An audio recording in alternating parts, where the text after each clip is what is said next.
नमस्कार दोस्तों, आप सुन रहे हैं साधन रोहिदास वॉइस। मूल निवासी विचार और अम्बेडकर न्याय धारा।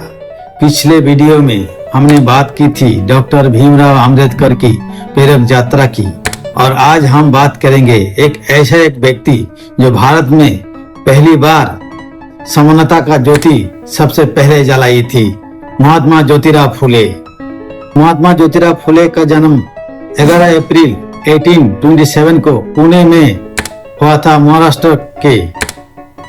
वो एक मूल निवासी माली समुदाय के परिवार से थे जो परंपरागत रूप से खेती और फूलों के काम से जुड़ा था।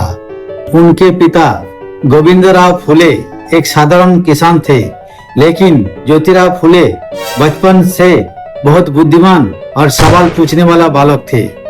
एक बार स्कूलों में उन्होंने सुना कि ब्राह्मण जो है वो भगवान के सबसे करीब थे और भगवान ने सब कुछ बनाया।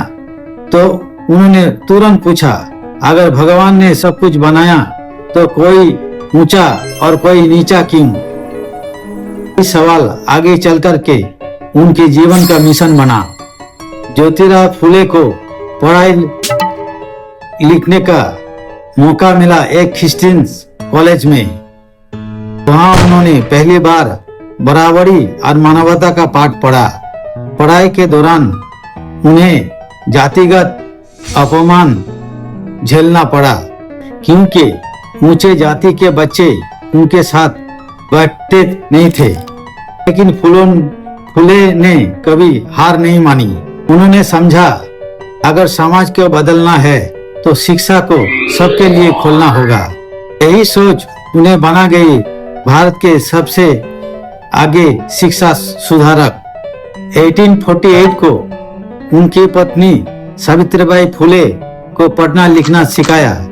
फिर उन्हें दोनों ने मिलकर भारत की पहली बालिका विद्यालय पुणे में खोला था। उसी समय फातिमा शेख और उसकी बहन भाई उस्मान शेख से मुलाकात हुई। फिर ये चारों मिलकर के स्कूल खोलने में सबका योगदान रहा। सोचिए, उस वक्त समाज में कहा जाता था कि औरतों को पढ़ने से पाप लगता है। लोग उन पर पत्थर फेंकते थे, गालियां देते थे। पर फुले दंपति ने कहा, जो औरत घर बना सकती है, अगर वो औरत पढ़ लिख जाए तो समाज बदल जाएगा। ये सिर्फ शिक्षा नहीं थी, ये मुक्ति का आंदोलन था। ज्योतिराव फुले ने उनके समय के पाखंड और अन्याय के खिलाफ खुलकर चुनौती दी। उन्होंने कहा, ब्राह्मण वो जाल है जहां मूल्यवासी फंसाए गए। महात्मा ज्योतिराव फुले की प्रसिद्ध पुस्तक गुलामगिरी, जो 1873 को प्रकाशित हुई, जिसमें उन्होंने बताया भारत का समाज सदियों से मानसिक गुलामी में जी रहा है। उन्होंने कहा, भारत का शूद्र आत्मज्ञान जब तक नहीं पाएंगे तब तक वो गुलाम ही रहेंगे। उन्होंने इस गुलामी से मुक्ति के लिए सत्य सदक समाज का स्थापना की। इस समाज ने जाति और धर्म के बंधनों को तोड़ने की शपथ ली। फुले ने सिर्फ शिक्षा ही नहीं, बल्कि खेत मजदूर और किसान को काम करने वाला मजदूरों की अधिकारों के लिए भी आवाज उठाई। उन्होंने कहा, भारत को असली ताकत अगर कोई देता है तो वो है खेत में काम करने वाला मजदूर। उन्होंने उस समय के राजा और जमींदारों के अन्यायों के खिलाफ आवाज उठाई और आंदोलन चलाया।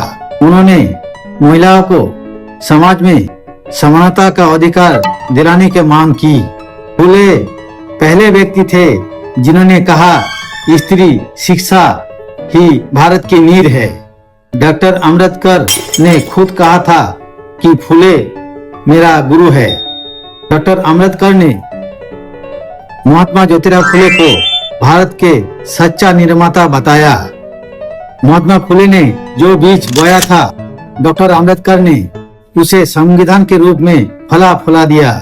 फुले के विचार, शिक्षा, समानता और आत्मसम्मान आगे चलकर बुद्ध और अम्बेडकर विचारधारा न्यायधारा से जुड़ गई। 1890 को ज्योतिराव फुले का निधन हुआ, लेकिन उनके विचार आज भी जीवित है। उन्होंने कहा, सत्य ही ईश्वर है। दोस्तों, अगर हम सच में भारत को बराबरी का देश बनाना चाहते हैं तो हमें ज्योतिराव फुले की उस मशाल को फिर से जलाना होगा जो ज्योतिराव फुले ने सदियों पहले जलाई थी। ये था साधन रोहिदास वॉइस, मूल्यवासी विचार और अम्बेडकर न्यायधारा। वीडियो को लाइक करें, शेयर करें और इस ज्योति को, ज्ञान को हर मूल्यवासी तक पहुंचाए।